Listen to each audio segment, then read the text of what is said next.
We're excited to hear from seniors from across all 8 wards. Just some quick housekeeping while we wait for everybody to join the call. If you have an idea that you wish to share with the mayor, please press 0 and we'll get you in queue to share that idea with the mayor. Additionally, if you accidentally get disconnected from today's call, you're welcome to still watch the call on Channel 16, the DC network. You can watch the call and you can still call in with your priorities, your budget priorities and ideas at 202-442-8150. You're also welcome to email those ideas to engagement.dc@dc.gov. And so just remember, if you want to share an idea, please press 0. And we'll just wait another minute to ensure that we've got enough people on the phone.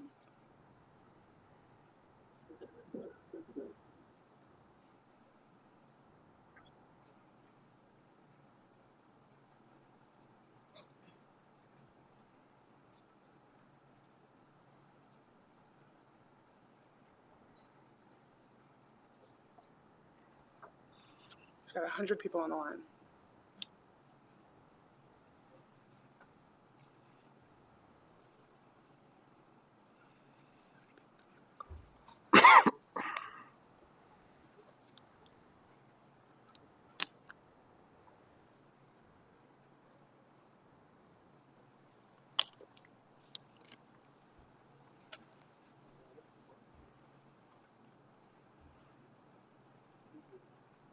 Thanks again for calling in to Mayor Bowser's Budget Engagement Telephone Forum. We're about to get started with the call and just wanted to remind everybody to press 0 if you have an idea, a budget idea to share with the mayor today and her team. Good afternoon, everybody. This is Mayor Bowser. I am pleased to have you on the line to talk about all the things that are important to how our city moves forward, but especially today, how important it is for us to invest in what is important for people over the age of 65 in Washington, D.C. We are calling today from the John A. Wilson Building, and I am joined by about 50 Ward 5 seniors. So I want to thank you for being in the room with us today and for bringing your energy and excitement as well. I'm joined by several members of my cabinet, including the city administrator for the District of Columbia, Rashad Young. Thank you, Rashad. As well as our budget director, Jenny Reed. Thank you, Jenny. Our deputy mayor for greater economic opportunity, Courtney Snowden.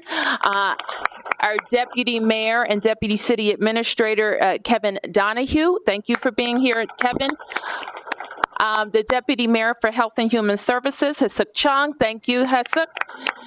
The director of the DC Office on Aging, Laura Newland. Thank you, Laura. And also our director of the Department of Parks and Recreation, Keith Anderson. Thank you, Keith, for being here as well. So the focus on our call is to make sure that we are doing everything to make it possible for seniors to age in place and comfortably in the district. I think you know that 1 in 10 of our residents is over the age of 65 and want to stay here and thrive. You might also know that in the last decade, the number of Washingtonians over the age of 60 has grown by nearly 15,000, and this number will, of course, continue to rise.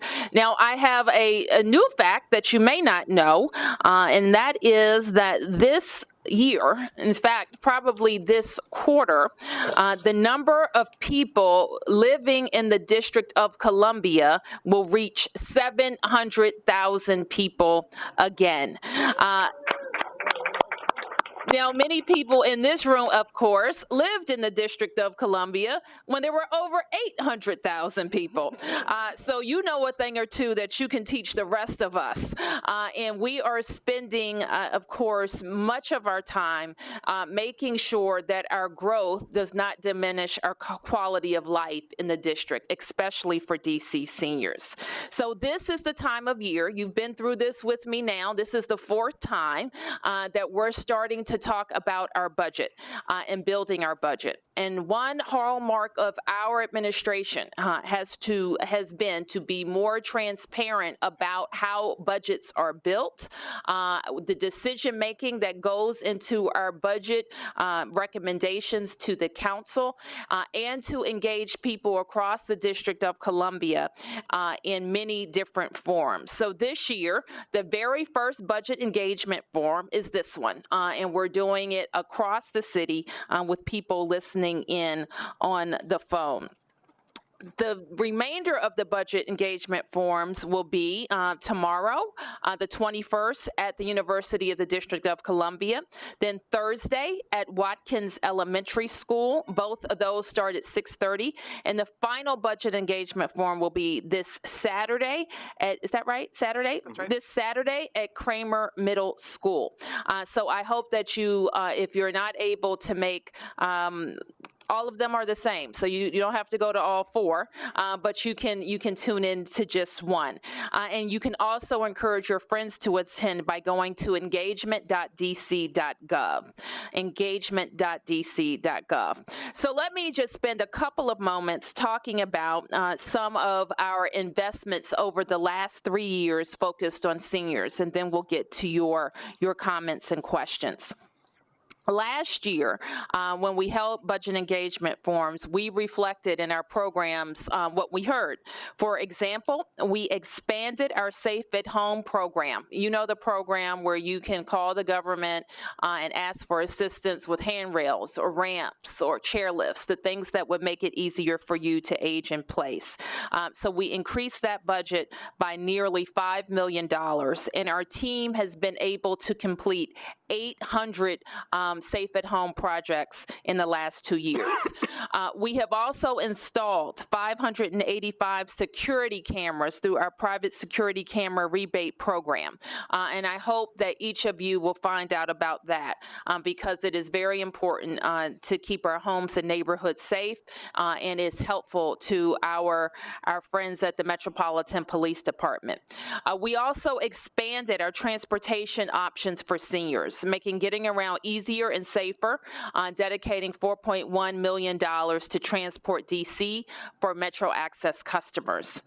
We also dedicated $350,000 to increasing recreation and wellness activities for seniors at our Department and Parks and Recreation Centers. So not only does the Office on Aging focus on senior programs, but the Department of Parks and Recreation also has a senior-focused program. We invested an additional $300,000 in senior villages. We have several senior villages across the city. You may be familiar with them, and this is seed money that allows them to provide their services. So now that we're looking at the next fiscal year, we again want to turn to you for your ideas about how we move forward. We, of course, this is a good time in the city fiscally because of the lot of the financial stewardship of many leaders, including my team, who is focused on building our budgets in an effective way. So we are able to make the types of investments that makes life for our residents more sustainable. So with that, I want to turn to City Administrator Young and ask him to discuss the budget and the budget process, and then we will be able to turn to your questions. Thank you, Madam Mayor, and good afternoon to all of you that are here and that are with us via the internet.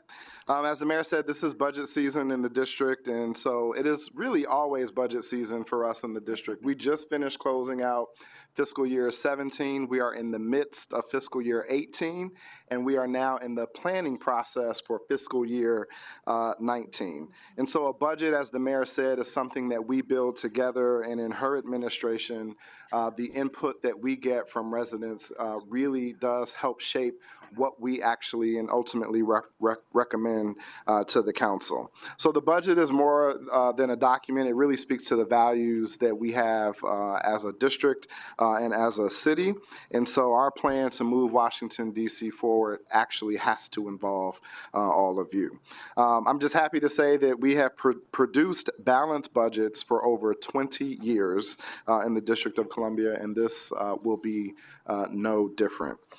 We have also had a very strong and continue to have very strong financial controls and management and performance. And so this year, for the third year in a row, we have had no audit findings and no material weaknesses when our auditors look at our finances. And so that says that we manage things well.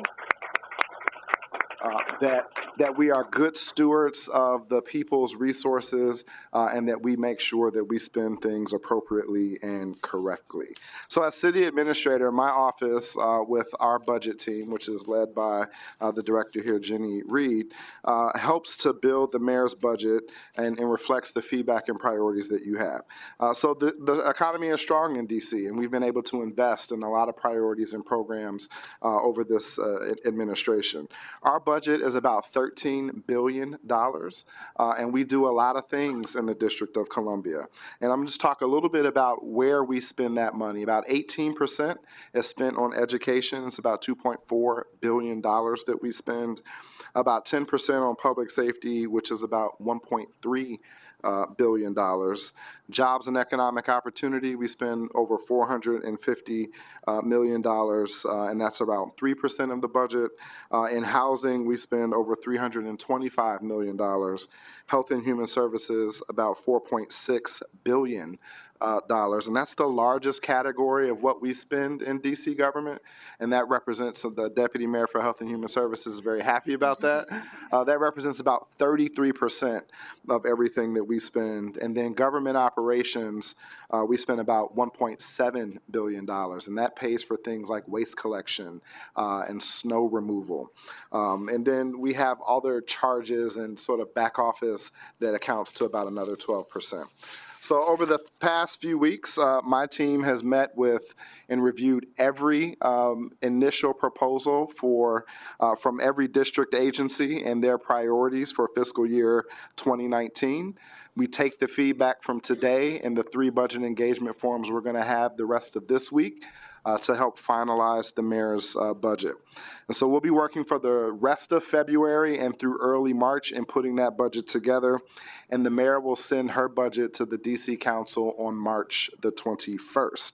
And then council will review that budget, have hearings with all the agencies about their priorities and our recommendations, and that budget will be decided upon and voted upon in June of 2018.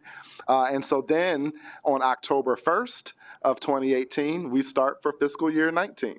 And then soon after, we'll be planning for fiscal year 20. So that's how our process works out. So Mayor, I turn it back over to you. And Mayor and City Administrator, we are live on Channel 16 right now, and so there's a lot of seniors that are watching online and actually tweeting at us, so that's great. But we've had a little bit of a technical glitch getting the 2,500 seniors on the line, and so we're going to call out real fast. We're going to hear a dial tone, and if you don't mind just saying hi to the folks on the phone, and I'll apologize to them as well. Can we call?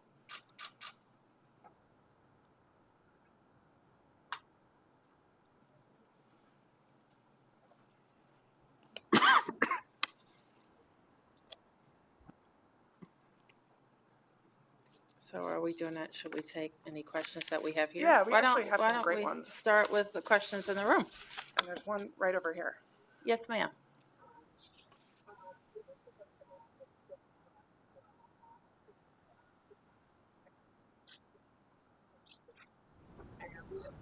That at the end, many of the seniors are being taxed at very high rates by the utility companies. We have surcharges going out here. So when you try to put your retirement benefits together and these surcharges continue to escalate, we want to know, is there any way to stop the utilities from just attaching surcharges without any explanation, and if we don't pay it, our services go off?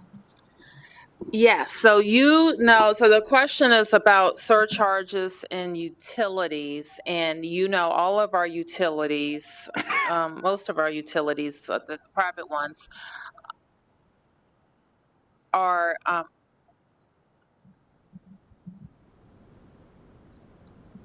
are regulated by the Public Service Commission that you just mentioned.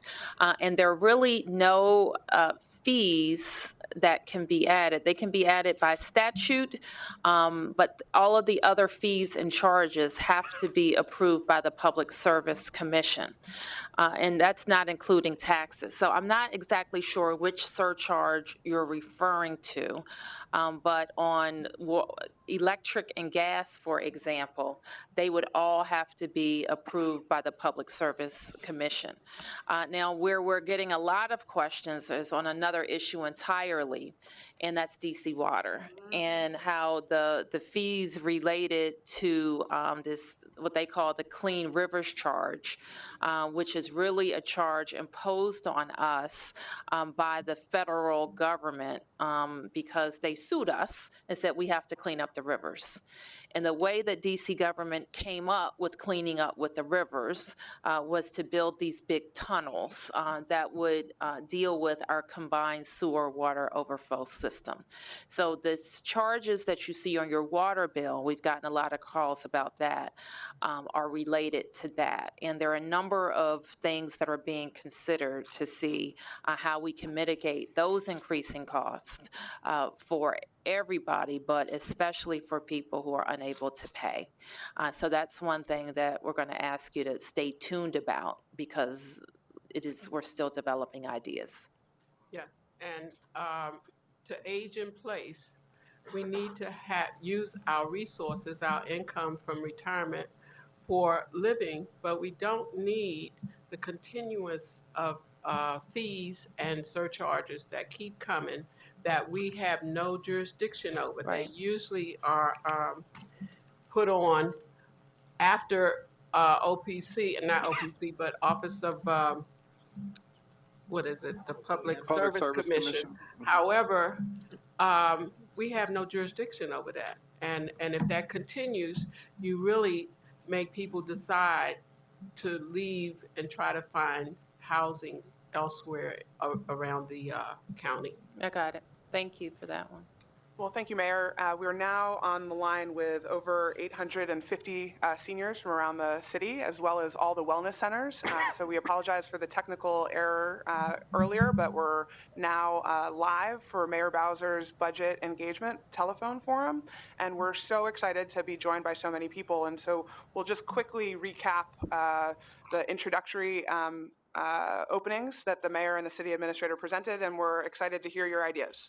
Well, thank you, everybody, for joining us, and thanks for your persistence. I am joined at the John A. Wilson Building by about 50 Ward 5 seniors who, with you, are focused on providing their input into our next budget and making sure that our next budget reflects the priorities of DC seniors. I mentioned that people over the age of 65 make up 1 out of 10 of all Washingtonians, and your priorities are important to be reflected in the budget. Just some examples from what we did last year was focus on our Safe at Home program and over a $5 million increased investment in that, making it easier for seniors to age in place in their own homes.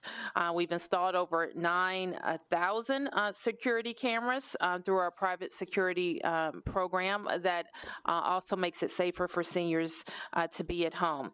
We've also made investments in transportation with an expanded program of $1.1 million dedicated to Transport DC that makes getting around a lot more easier and your independent living easier as well. We have increases to our senior villages and to our Department of Parks and Recreation centers as well. So what the city administrator, I'm joined by a number of members of our cabinet, and the city administrator will just recap briefly what our schedule is and how these budget engagement forms fit into that schedule. Great. Thank you, Mayor. We are always in budget season, just having closed out fiscal year 17. We're in the midst of fiscal year 18, and we are planning for fiscal year 19.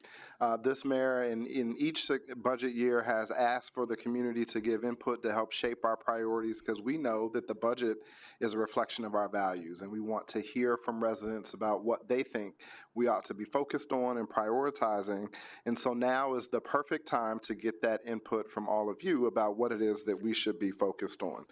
We're proud of the fact that we've produced balanced budgets for the last 20 years. We just concluded the audit of fiscal year 17, and we again concluded our audit with no findings, no material weaknesses or deficiencies. And so that says that we manage our resources prudently, that we use taxpayers' resources effectively, and that we make sure we have internal controls to spend your money wisely.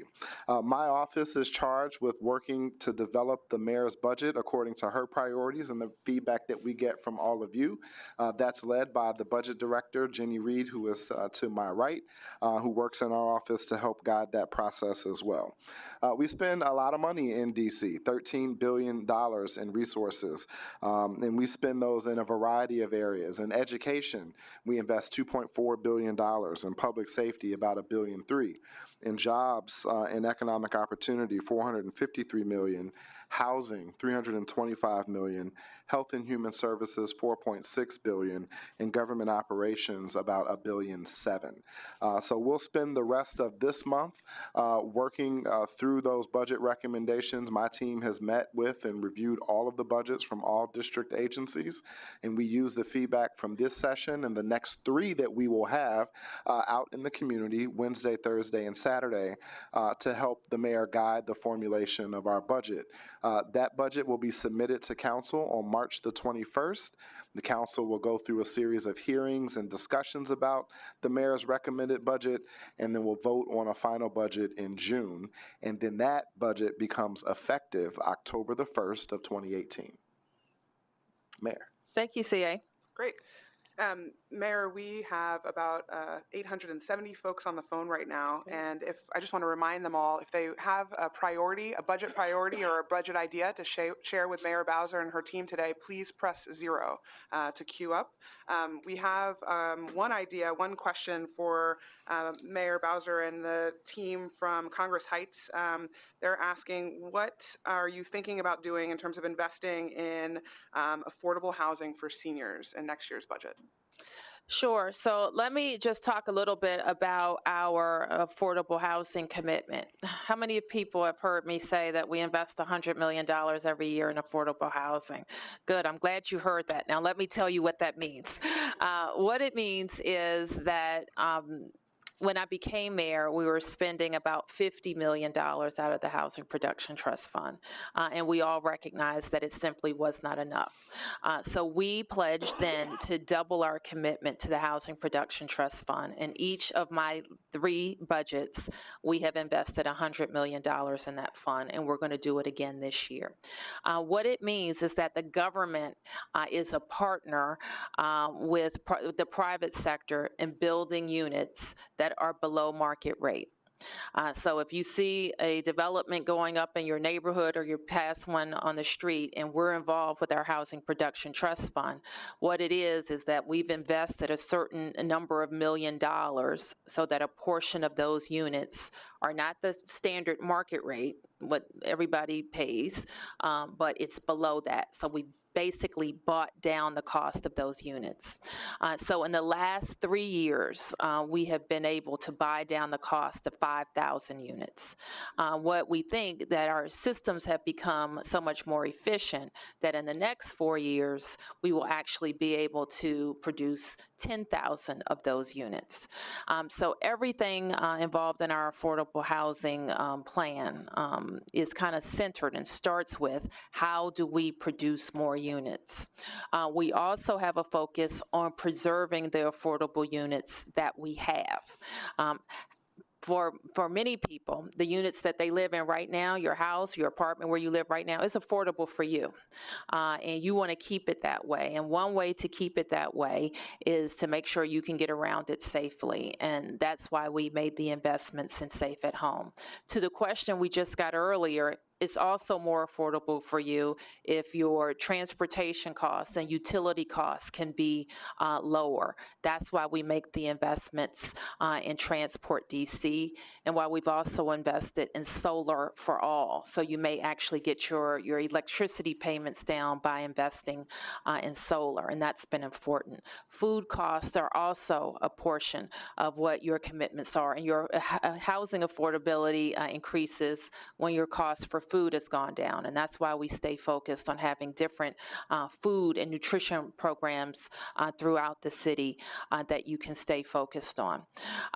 There are some tax benefits also for seniors to our caller from Congress Heights, that seniors over 65, incomes below $125,000 a year, pay half their tax bill, and we know how important that is. And one thing that we have considered for Congress Heights, as Congress Heights changes and develops, are we able to also look at our property tax incentives to hold our seniors there or others there that qualify harmless as property values go up? And that is one chief thing that we're studying right now. Laura, is there anything else you want to add about senior housing? And actually a few different senior housing specific investments. Plaza West is going to be coming online in the next couple of years near our main headquarters on 8th Street. Genesis Housing, which is intergenerational housing for grandparent caregivers. So there have been specific senior housing investments as well as part of the $100 million Housing Protection Trust Fund. Okay, very good. Mayor, we have a caller on the line, Ms. Fitzgerald from Ward 5. She has a question about education. Ms. Fitzgerald?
Well, thank you, ma'am, for that question. And we do get it quite a lot of how are we preparing DC residents for the jobs that we are creating in DC. And more than that, what are we doing with people that, as you know, are unattached from school, they don't have employment, and we have to improve their skills. And so I know I see a lot of educators around the room who are going to have a lot to say about this, but I don't have to tell you that first and foremost, we have to have an education system that works and that our kids are going to school. And when they graduate from high school, they have the skills that they need to succeed in college and career. And obviously, DCPS has my full attention. We hit a stumbling block recently, but I'm very focused on how we get over that so that all of our kids are getting the education that they need. Now, ma'am, we have focused in our high schools in particular on what we call NAF academies. They are nationally accredited academies that focus on industries that are hiring in DC. And so where you say vocational education, we point to these different academies. I think we have 9 now across all of our high schools that prepare kids for the jobs that are available in DC. For example, hospitality. Another one is IT and technology. Another one is public safety that focuses on how to prepare kids for the public safety jobs that are being created in our city. Academy, and that has been a huge focus. We have added an additional focus on preparing our kids for infrastructure jobs that have gone unfilled in the last several years. And we are creating, in our last budget, we invested in what is called an infrastructure academy, where people can come through. We've already had one cohort go through in partnership with PEPCO, so that they can be first in line for the PEPCO vacancies. We anticipate that Metro and DC Water and Washington Gas and our own DPW and Department of General Services will be added to the Infrastructure Academy as well. I'll turn to the CA because we have identified a location. We're operating kind of out of a temporary location now where we can talk a little bit more about that.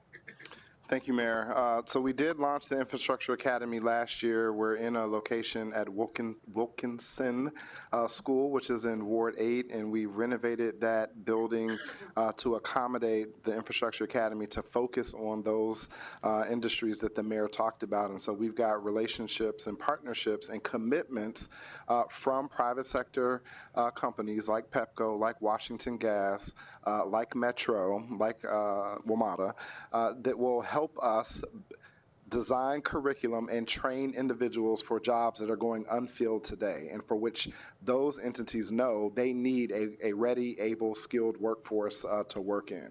We also have $16 million in the capital budget that the mayor put in last year to build out fully the Infrastructure Academy and to make sure that we've got a facility with state-of-the-art equipment and everything that we need to prepare individuals for those jobs. And we still have, through our Department of Employment Services, a number of apprenticeship programs that trains individuals in all kinds of vocational and skills-based industries like construction, for example. The mayor talked about hospitality as well. And in fiscal year 19, we're considering yet additional investments to be able to create more opportunities to get people trained for high-paying, good-paying jobs that can sustain their families. And so we continue to look at investments and make investments in those areas. Great. Mayor, we have a caller on the line from Ward 4. Ms. Frazier has a call about, or has a question about Safe at Home. Ms. Frazier? Yes, hi. Thank you for this opportunity.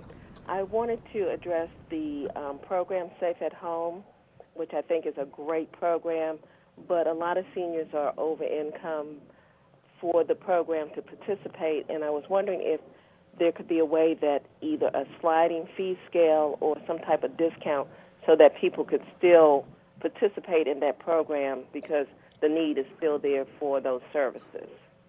Okay, I appreciate that question. I'm going to ask Director Newland to kind of, for those who don't know what Safe at Home is and need a better explanation than what I gave, to just describe it briefly and talk about the eligibility requirements, and then we can talk about if those need to be changed. Thank you for that question. Thank you so much. So Safe at Home is a program that we just started in 2016 under the guidance of this administration, and we provide in-home adaptations to make your home safer. So most of the projects have included grab bars, some stair lifts, some chair lifts, and some bathroom adaptations to make it easier to get in and out of your shower. So through that program, we have helped more than 1,000 people to date. So that means that we have made it so that 1,000 seniors and families can stay in their homes for much longer, safer. And the eligibility for this program is based on income. The household income is, for a household of one, about $60,000. And then if your household is bigger, it goes up a little bit. This is the first time I had heard a question about sliding scale, a sliding fee scale or a discount. And so that's certainly something that I think we would think about and talk about internally to see what we could do. Right now, this program continues to be popular, so we have about 150 to 200 new referrals every month on this program. Okay. And so what is, well, I will say that part of what we're doing is taking feedback. So one thing that may be a takeaway is that the city administrator will hear what the director said. We have 250 people every month who want the program. And then we also have a request for how can more higher income seniors, higher than 60,000 for one person and for two people, what's the upper limit? Okay. Every additional person, it goes up by. All right. So what we would want to see, that's the limit. So if you make more than that, then you wouldn't qualify. So that is the type of thing that we want to take back to our budget office and say, is this the right limit? How can we help more people? How can we change the program parameters or the like? So thank you for that question. But additionally, I want to remind people that we have another program out of our housing department called the Single Family Rehab Program, which is another source of grant and loan funds for when you need bigger projects at your home, a roof replacement, or you may need to update a bathroom, or you may need windows and doors. And so we also want to make sure you know about the Single Family Rehab Program. Okay.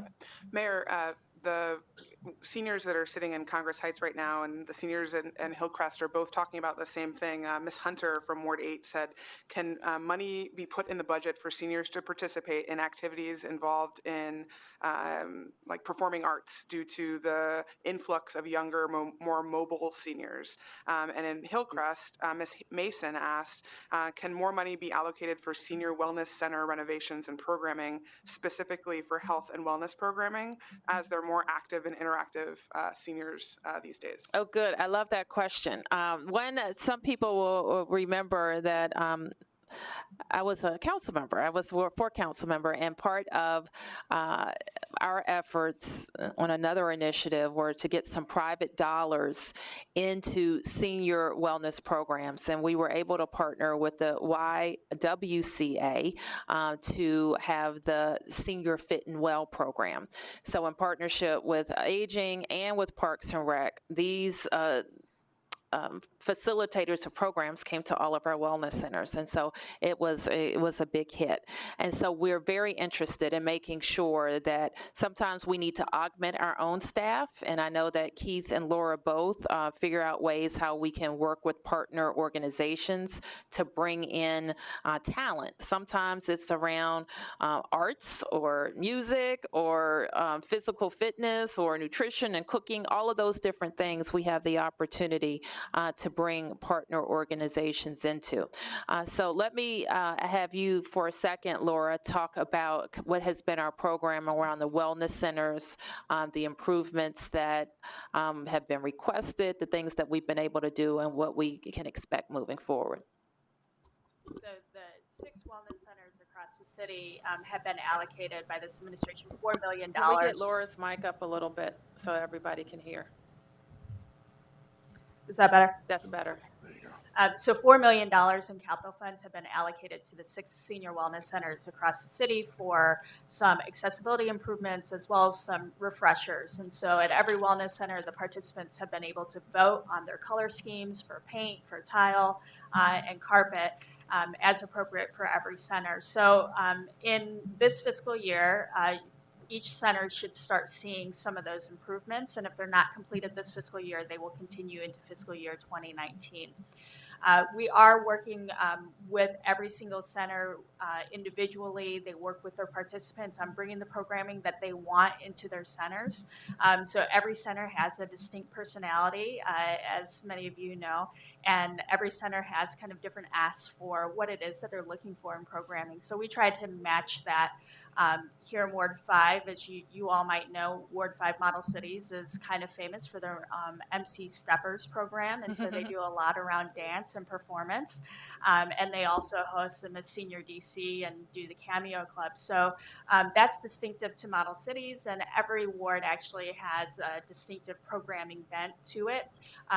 And we're going to be working with each of the senior wellness center directors this year and next to see what else we can bring based on what the participants are asking.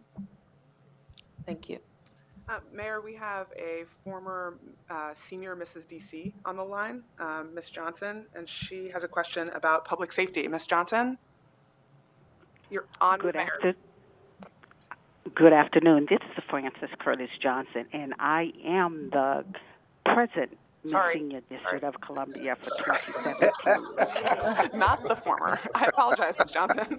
That's okay. All hail the queen. And in talking to many seniors, as the previous caller said, you know, a lot of us are still very spry and very upward mobility. And because of that, we would like to know if you could possibly add into the D.C. budget with regards to the D.C. Police Department more police officers that would walk the streets, know all of the seniors who reside in their particular designated assignment, because we still like to be out at 10 o'clock, 11 o'clock. And if we want to walk to 7-Eleven, we would like to be able to freely walk and talk and sip a cup of coffee without being harassed and have our handbag or the likes. And if those police officers would know the seniors who reside and sit on their porches, some of us at 11:30 at night, you know, it's okay without having some of the younger people standing at the corner waiting for you to do something that they can piggyback off. Mm-hmm. So that is one of the key things that they asked me to share with you, and I don't have time for the other 10 questions, but if you would address that, we'd appreciate it.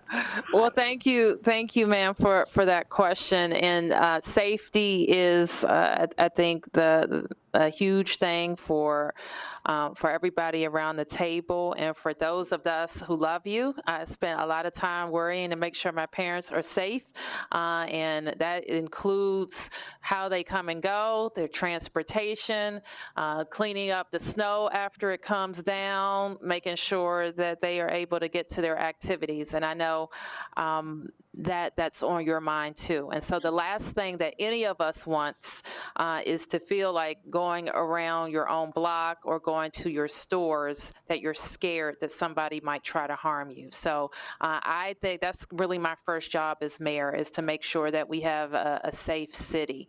And we have spent 3 years really focused on building our police department, making sure that we have the right leadership across the districts, making sure officers have the tools and training that they need as well, and making sure the budget reflects that. So I'm going to ask the CA and the deputy CA to talk a little bit about our public safety investments. Sure, Mayor. First, we like officers on bikes. We like them walking. We want them on Segways. We want them on cars.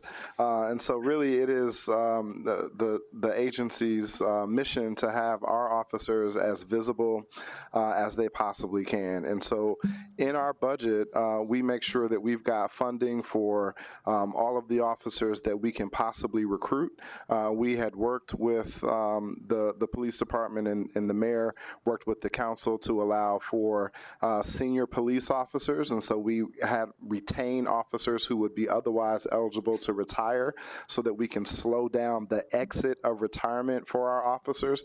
That has really helped us. I think we have about 250 or so officers, is that right, Deputy City Administrator, through the Senior Police Officer Program, which really adds to our ability to keep those officers on the street. And I'll turn it over to the Deputy CA to make any other comments. I'm just going to add 2 more elements that we put in last year's budget that we're looking at again. Microphone, Kevin. For 19. 2 things that we did last year. One was we expanded what's called the cadet program. Part of increasing our police size is making sure people are from DC who join the police department. And if they're not from DC, they live here. So the cadet program allows for DC residents to join the police department. If they don't have a college diploma or the 60 credits, we will pay for them to get 60 credits at UDC while they train to become police officers. We doubled it last year. We're now 6 months through the year. We have maxed out all the slots in doubling it last year. And the other program is that we have some of the highest standards in the country for what it requires to be a police officer in this city. Among them is we require 60 college credits because we understand policing now involves technology, it involves knowledge of law, it involves knowledge of social issues. So to that extent, we have officers coming in who have educational debt. So the mayor created a loan repayment program for officers coming in who have educational debt. So if they're picking between DC or another city, or if they live in DC, picking between their hometown and a surrounding jurisdiction, we're going to give them incentive to be able to pay off the educational loans that uniquely in DC we require because we want highly educated police officers. Thank you. Great. Mr. Mobley? Yeah, this is Pierpont Mobley. One of several questions, but two. One, going back to the vocational training. You know, apparently we forgot about bricklaying and those things because they are skill-based.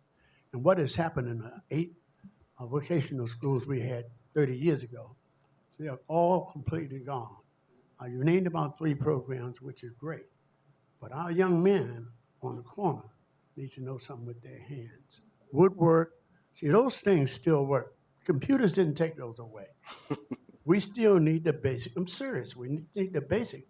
And all these things are gone. And we go out a lot and deal with a lot of young people. And I tell you what, if we don't come up with a new, innovative idea of trying to get these young folks to do something with their hands, we're in a heck of a fix. 1. 2 is the last thing I wanted to mention is that someone just mentioned earlier about the seniors in this city.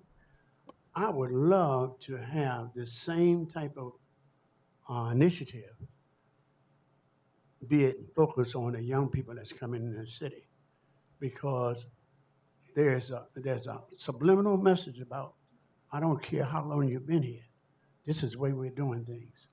And folks are arguing, been here 2 or 3 months and saying they want the alley changed and all these things. A couple of churches in D.C. are just, they're under so much pressure because the new people don't go to church. And they don't want the church. And they don't want us to park on a Sunday. And I had to argue with a couple of people on 14th Street just to say it's okay. And they looked like they were angry because we were going to church. So this same initiative that's going on for the seniors, I think something should be maybe an orientation program or something for the new folks that is coming in the city. So they'll understand that if they were in our shoes, maybe they would feel a little different. Well, I appreciate that comment. And I told a group of folks recently that it's important for us. And the reason why we had a senior-focused town hall is to do some of that education of everybody, because you're given the example of a parking space. Well, what if somebody said, I don't think you should have those senior wellness programs. I want more playgrounds. So that is the kind of discussion that could evolve to. And that is why I think it's so critical that not only that you participate in this senior, it's hard to believe, right, that somebody will argue for taking money from seniors. And I don't think we'll ever really get to that place in this city. But people know, they want what they want when they want it and for their own self-interest. That's just how it works. And so part of our job is that we all know that we're our brothers and sisters' keeper, and we all need what we need. And that's what this budget is supposed to do. The budget is supposed to say, these are the needs in our city. So we're going to take care of those. We're going to be able to take care of some of the wants, but we have to be able to balance and prioritize. And that's the hard job that I have to do. I sometimes have to say, no, we can't do this over here because I know Safe at Home is working and it needs $4 million. And so that may be $4 million that has to come from someplace else. And sometimes you'll hear me say, I don't want to spend any extra money on this new program. And let's face it, we come up with a lot of new programs in this city, and some of them have really big price tags. And you know, some people have asked me, well, Mayor, why don't you support this? Or why don't you support that? And I'll say, did you see how much it cost? Because I would like to do a lot of things that my mother told me a long time ago, don't let your wants hurt you. Remember? Remember that, Mom? I was like, I want. And she said, don't let your wants hurt you. And so that is what we have to, and I went on a little ways to say it because I see it, Mr. Mobley. I kind of see that energy in the city. I feel it. I feel like when I go to the council sometimes and say, let's slow down on this one big thing, because it may mean that we're not able to take care of these things over here. So I hope you understand that, because sometimes I go out and people say, well, Bowser, why don't you support this? Everybody supports it. And I say, because I have to make the budget balance. And that means that if I pay $4 million for this, that, and the other, I won't be able to do Safe at Home. And to your point, Mayor, in the Ward 1 Senior Wellness Center, when Mr. Pierpoint raised that idea, Ms. Hopkins chimed in and said, but how about, what are you going to do to improve our sidewalks and walkability in the city? So I thought that was interesting. Well, that's a great point. I'm going to turn to Deputy Mayor Chung to talk a little bit about this. We have, and you may have heard, been named one of the age-friendliest cities in the world. And a lot of people, it's been, I think, a 4 or 5 year effort that is citywide across all of our agencies that are focused on how we can make all of our different aspects of living work better for seniors. And sidewalks are a big thing. And sometimes I like to use this example. When I was a council member, there was a neighborhood, some of you will know what I'm talking about, that was really fighting over sidewalks.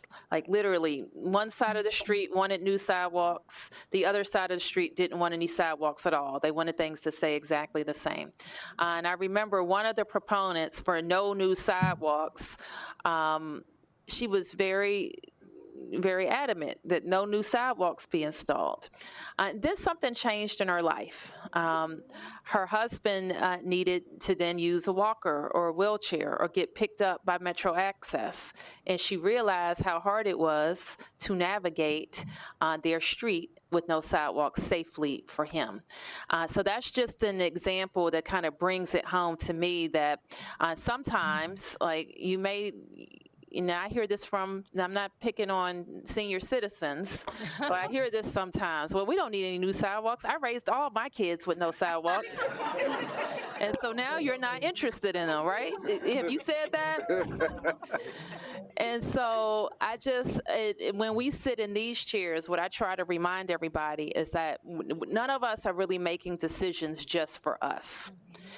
We have to remember, if we pass up on the opportunity to install sidewalks, that affects you now, and maybe you don't need them right now. But that sidewalk decision is usually a 25-year decision. It's going to last. It's going to be there in 25 years for the next family or the next senior. And so we have to remember, like, not just that we're making decisions with this budget for what we need right now, but these are decisions that affect us for years and years and sometimes generations to come. So, Hasuk, I wanted you to talk a little bit about where we are with age-friendly DC.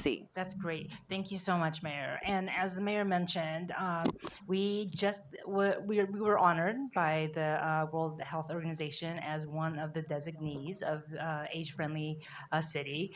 And when we were honored with this recognition and certification, we also there were a lot of comments about how innovative and how inclusive we were with our seniors. And so what this means and what we do as a city on a day-to-day basis is try to make sure that all our programs in each of our agencies are really focused on making sure and ensuring that it's age-friendly. And that means not just being a senior, 55 or 60 and over, but really from birth as you age, that this city is inclusive of you. And so roads, walkability, usability, all of those functions are a huge priority.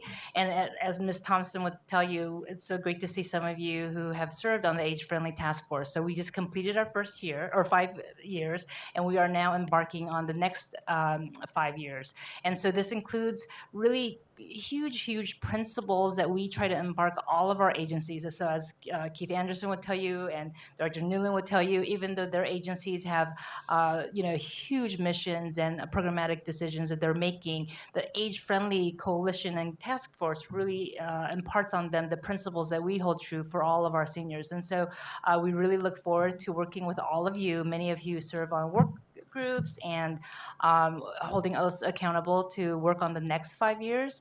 We will be working with MODA and launching our training in the next 5 years, the big mission and goals for us. Did you want to mention anything, Ms. Thompson? Or Thomas, about the work of the age-friendly? I was just sitting here thinking, I said, here we are with our homegrown mayor. Everybody gives her Thank you. and her mom and dad, we know. And a lot of us feel like the godparents here because we were a part of all of this development. But getting back to the age-friendly, and thank our wonderful mayor here who has come in and really put a lot of energy into moving ahead because it is a new development and in a sense, because it started with the World Health Organization, but it's spreading and it's a real campaign at this point. But getting back specifically to the budget, I will be working in my new task force assignment on lifelong learning. And with lifelong learning, it starts very, very early in terms of laying that foundation so that when we reach this age of becoming seniors, that we can still be able to contribute to live a quality life and to live happily. So I won't take up all of your time, but do become a part of that campaign because we're talking about you and your participation and your involvement so that you can live a quality life. We're not just talking about seniors, we're talking worldwide in terms of making sure that all of us have access to what we need and we are able to live together and live peacefully, quality lives and happy. And I'm so thankful that the mayor pulled us together here, Ward 5, and made this so personal for us. Thank you. So thank you, Mrs. Thomas, and thank you for all your years of service to Ward 5 and all district seniors. Thank you.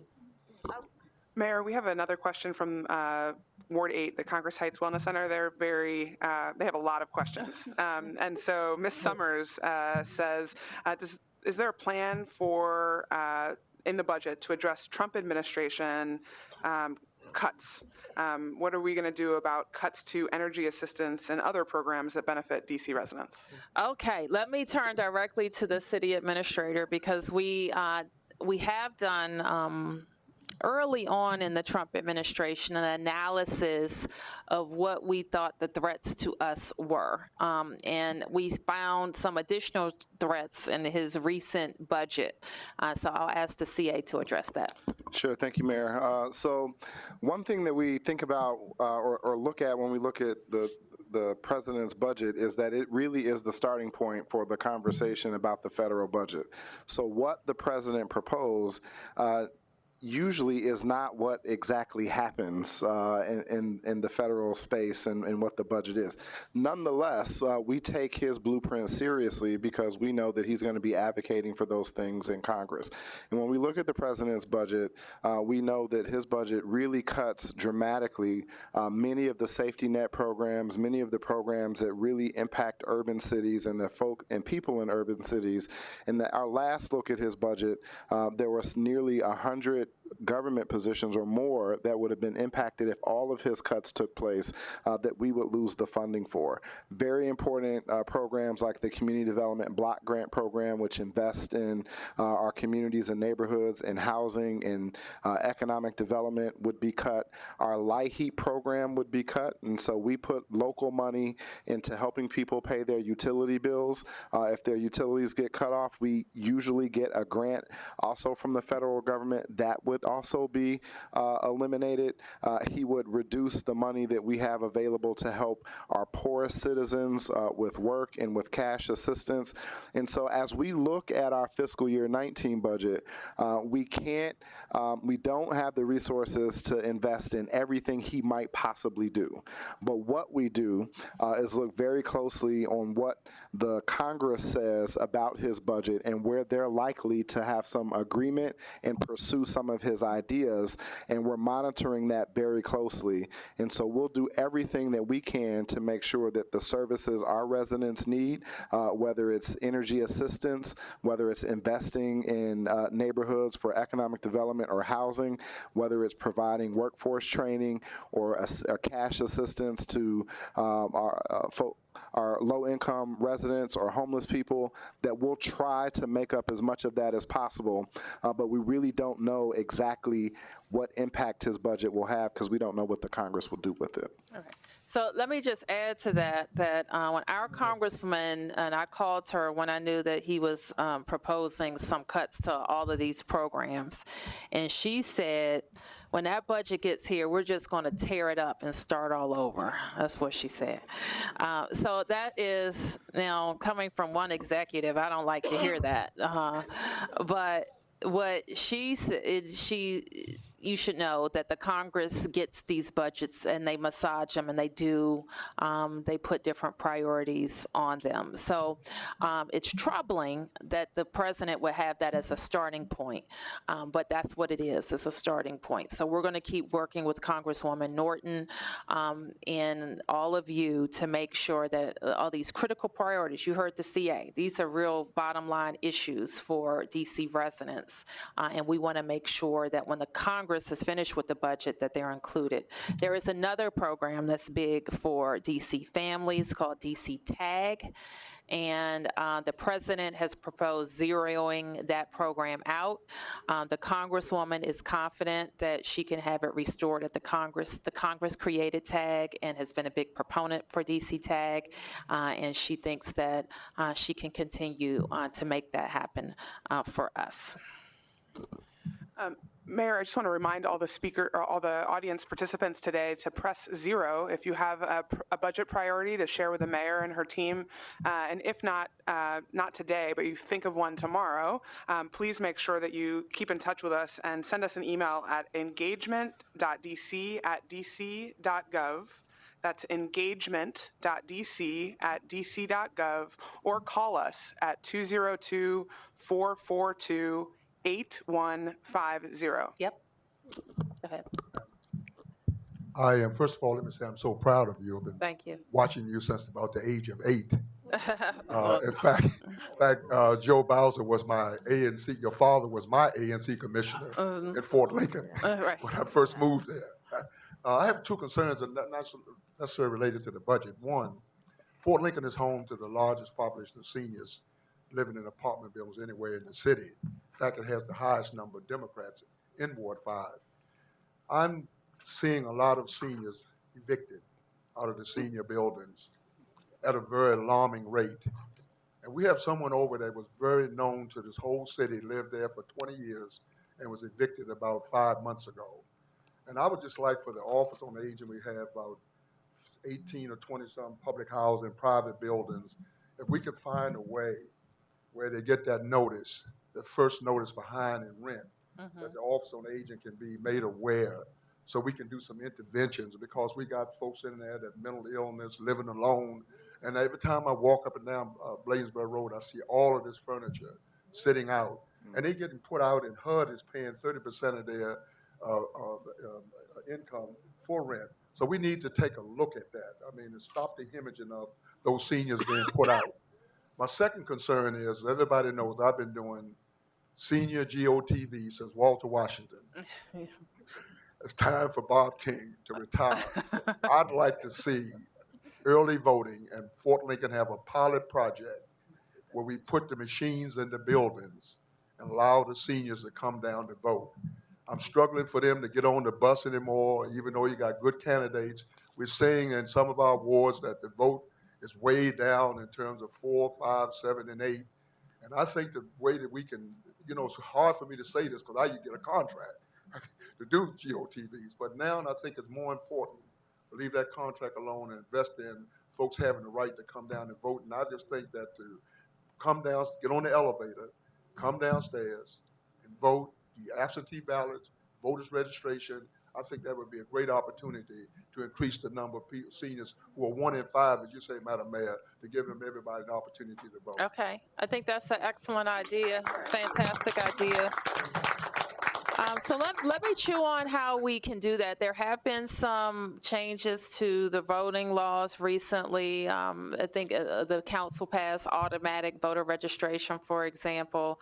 We have early voting across the city.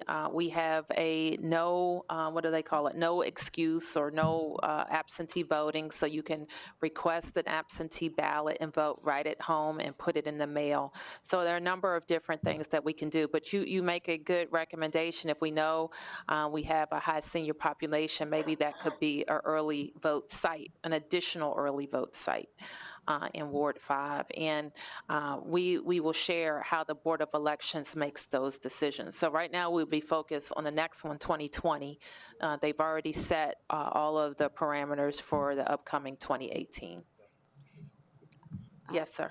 Homeless, did you respond to the eviction? The eviction, and I know that the director was taking down notes of that. So we should have contacts at each of those buildings. So Director Newland, let's figure out how we can get some advance notice. I'm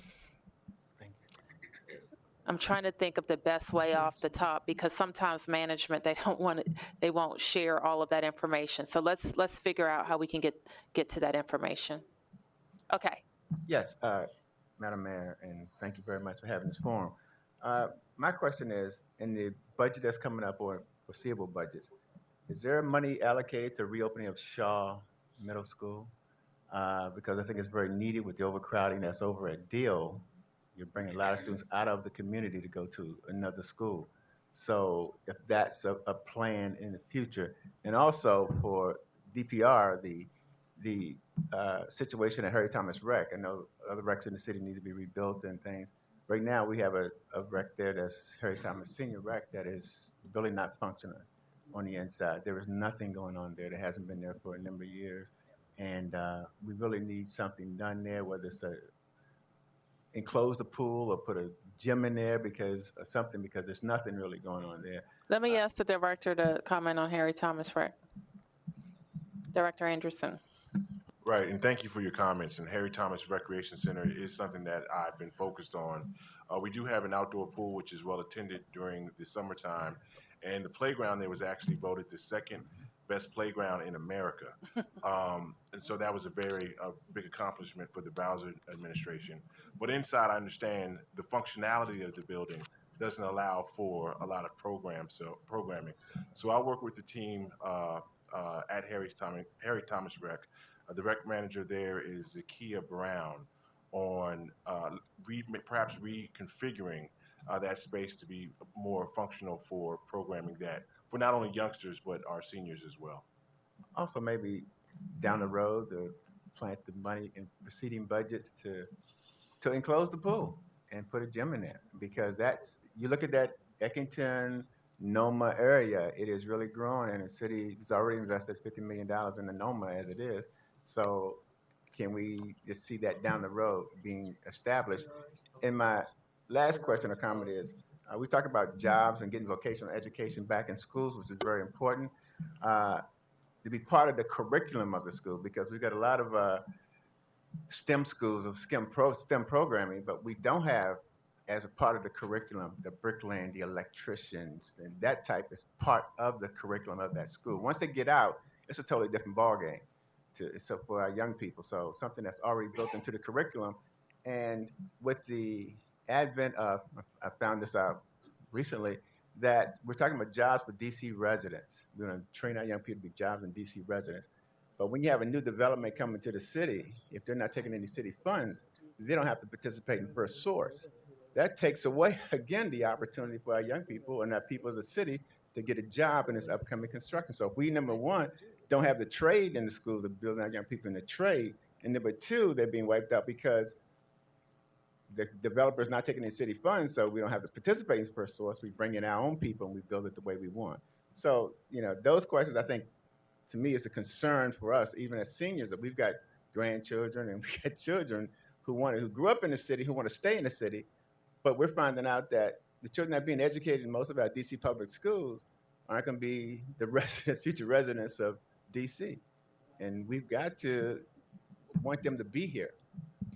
Well, I think we've had this conversation before, and one thing I always like to remind everyone is that there are more jobs than construction jobs. So if we're so single focused on construction jobs, the jobs in tech, the jobs in hospitality, the jobs in our restaurants, the jobs in our hospitals and higher education places won't get done. So I think a lot of people focus on construction jobs because you can see construction. But there are many, many more jobs created in this city that we need to make sure that our young people are getting as well. Last question. Yes, my name is Asa Gordon. I'm Secretary General of Sons of Daughter United States Color Troop with the African American Civil War Memorial. We are doing a series of programs on the voting rights and legacy of the United States Color Troops at the museum, so you can call about that. And in that capacity, in my research on that, is that let me suggest a small budget to the Board of Elections to implement what I call the Taxpayer Voter ID Act. And that is automatic registration for all citizens of the district that file a federal income tax. If the documentation is good enough to take my money, it's good enough to take my vote. You don't require photo ID for take my money, you shouldn't require photo ID to take my vote. And so all the information when you file your federal income tax, that could be paid over to the Board of Elections because that same information is in your, for voter registration. And so it's cost effective. And so the Board of Elections will mail out a voter ID in registration to all citizen taxpayers who will file a 1040, 1040A, or 1040AE. Now, non-residents who file federal income tax, who are non-citizens, they file what is called a 1040NR. So I'm not including that. But I'm saying that we should at least facilitate automatic registration for all federal income tax payers. And so if, we are founding on the principle of no taxation without representation. So if you have documentation that is you feel is sufficient to assess my taxes, then that should be sufficient documentation to take my vote. And say if it's not, then give me back my money. That's not a bad idea. Right.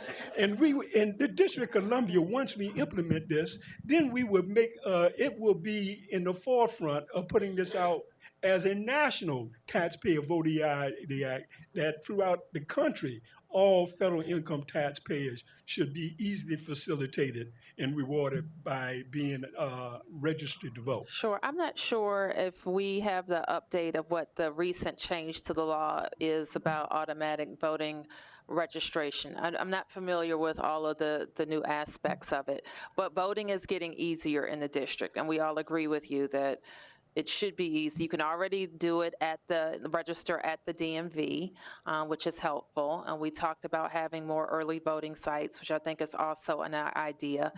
And then getting people to actually go vote is hugely important. So we'll keep chewing on those ideas, and you keep thinking about it as well. But I know I don't have to worry about anybody around this room exercising your right to vote. So let me thank you for coming down and thank the over 800 people who have been listening on the phone and many others that have been watching on Channel 16. This is our first session. We have 3 more this week if you want to come out in person to meet your fellow neighbors. I thought we had some key takeaways just from this discussion about how we look at our Safe at Home program, how we look at our parks and recreation facilities and senior wellness facilities as well, how we talk to every age group in the city about supporting each other because we're all in this together. And I think I heard a special comment on making sure that people who have been here for decades and people who are new are more familiar with each other's needs. And so we share that as a priority. So I want to thank you all for coming out and continue to keep us posted on what's important to you about how the city moves forward. Thank you.